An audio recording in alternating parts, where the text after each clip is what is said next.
You can see here this one doesn't have a common wire either. So we're going to have to figure out which thermostats are going to work best where. So now let's go figure that out. Here's the Honeywell T9, and it is the most bulky out of the three. Here's their room sensor, along with a common wire adapter, so when we're missing a common wire, this is what we use. Okay, so let's get this Honeywell installed, and don't need that.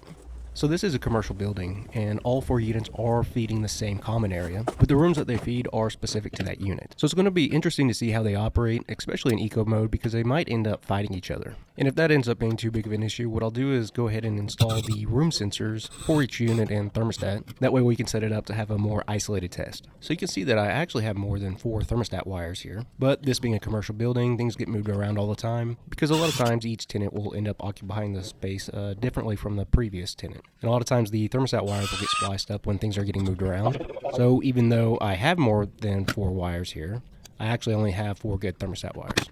So we still need to use that common wire adapter. So I generally view Honeywell thermostats as one of the more bulletproof thermostats on the market.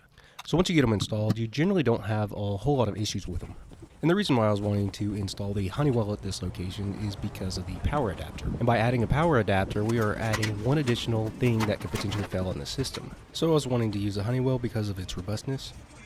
So I made a mistake here by doing a close-up shot, and when I put the camera back, it did not autofocus. So this portion here is blurry. It did make my sister mad because she does all the fancy editing, but I don't care. Life is short and I didn't want to redo this clip.